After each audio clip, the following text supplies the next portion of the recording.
Bueno, buenas tardes. La conferencia va a versar sobre el estado actual de la ciencia económica en el ámbito universitario. Vamos a tratar un poco qué se enseña en economía hoy en día en las facultades.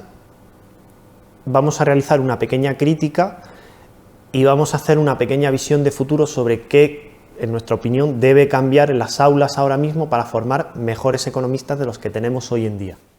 Yo creo que se ha exagerado en exceso lo que en teoría económica se ha denominado síntesis neoclásica, que es la conjunción de la micro neoclásica y la macroeconomía keynesiana, que tiene algunos puntos favorables, pero creo que se ha tomado como un modelo idealizado totalmente fuera de lugar. Eso ha dado pie, bueno, lo explicaremos en la conferencia más largo y tendido, pero básicamente la economía que se está enseñando hoy en día en las facultades no es una economía real, es una economía en el vacío, una economía que tiene más que ver con un panfisicalismo o un positivismo que una economía real. Las mejoras han de pasar por una profundísima reflexión del profesorado. Es verdad que en estos momentos, a mi juicio, creo que están empezando a cambiar algo, aunque la velocidad de cambio aún es muy lenta. Básicamente, la principal aportación es dejar atrás el modelo neoclásico del estatismo o estaticismo de la economía en el vacío y pasar a una economía mucho más realista, con un agente económico, empresario, que busca fines, que crea medios, etcétera, etcétera. Abandonar un poco la malsana influencia de la física, que sobre todo a partir de la Segunda Guerra Mundial se ha ejercido sobre los claustros universitarios en economía, y, por así decirlo, salir a conocer el mundo empresarial tal y como de verdad es, no con esa economía tan rígida, estática, basada en funciones, sin ideas empresariales, sin creatividad ninguna, etc. Sí, por el poco tiempo que llevo en la enseñanza, creo que los alumnos están, en general, bastante predispuestos a todo lo que les venga, porque cuando uno tiene 18 o 20 años, tiene tendencia a ser muy curioso, como una esponja que absorbe todo lo que le dice. Y en ese sentido me he llevado una grata sorpresa porque creo que los alumnos se encuentran en una predisposición bastante buena. También es verdad que bueno, los alumnos hoy en día tienen la costumbre de llevarle la contraria a sus maestros y todo lo que sea choque, confrontación de ideas parece que les atrae bastante. El debate, la contrastación. Entonces mi opinión en ese sentido es que sí.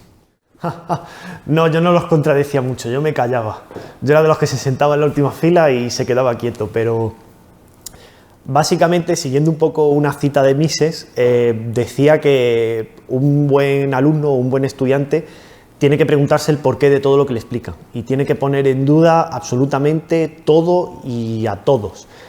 En ese sentido, creo que los alumnos hacen bien cuando, por ejemplo, ponen a sus profesores en apuro, les hacen preguntas difíciles, quieren sacarle punta a algún tema, quieren llevarlo hasta un extremo.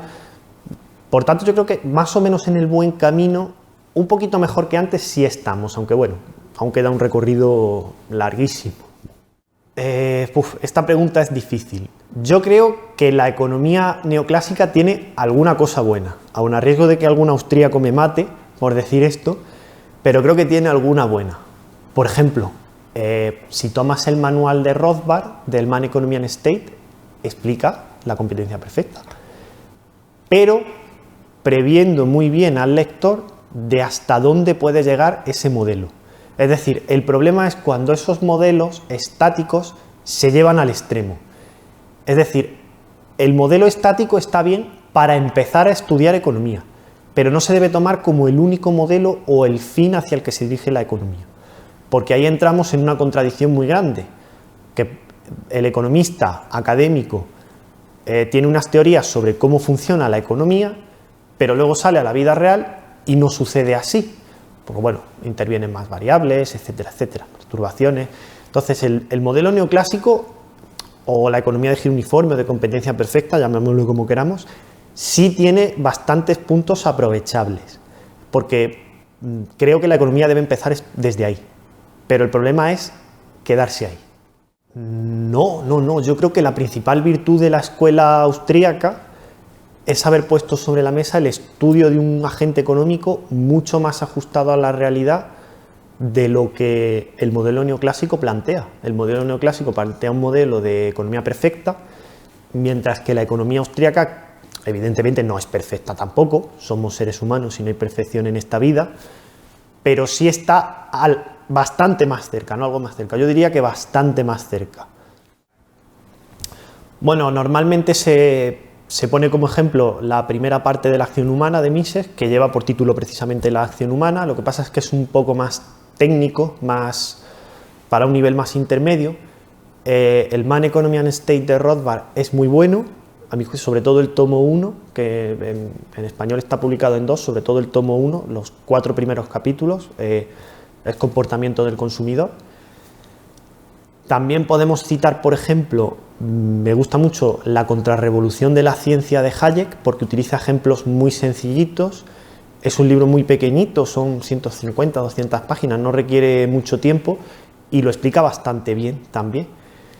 Y para concluir, hombre, los principios de economía política de Menger es donde se pega la primera pincelada. Es verdad que todavía a un nivel un tanto arcaico, o bueno, no se mete en la empresarialidad de la misma forma en la que se metió, por ejemplo, Mises. Por último, podríamos citar, por ejemplo, al gran teórico de la empresarialidad, que es Israel Kirzner, que fue discípulo de Mises, aún vive, allí en Nueva York está, y todos sus escritos han girado en torno a la empresarialidad. Tiene un libro que en castellano se tradujo como Capitalismo y Justicia Distributiva, algo así, y está muy bien. Ahí explica el agente económico, además lo compara el austríaco, neoclásico, keynesiano, está muy bien. Ah, y si me dejas uno más, un profesor mío, el profesor Óscar Vara, de la Universidad Autónoma, su tesis doctoral versa precisamente sobre eso. Se titula Raíces intelectuales del pensamiento económico moderno, y lo que hace es que coge las distintas escuelas de pensamiento y disemina cómo es su agente económico. Te habla de neoclásicos, keynesianos, austríacos, te lo disemina uno a uno. Y está muy bien porque la conclusión a la que él llega es que las teorías económicas o las recetas económicas que proponen las diversas corrientes de pensamiento, todas y cada una de ellas parten de la base de cómo conciben al sujeto económico. Entendiendo cómo actúa el sujeto económico, se entiende perfectamente por qué cada economista o cada corriente de pensamiento ha llegado a esas conclusiones teóricas.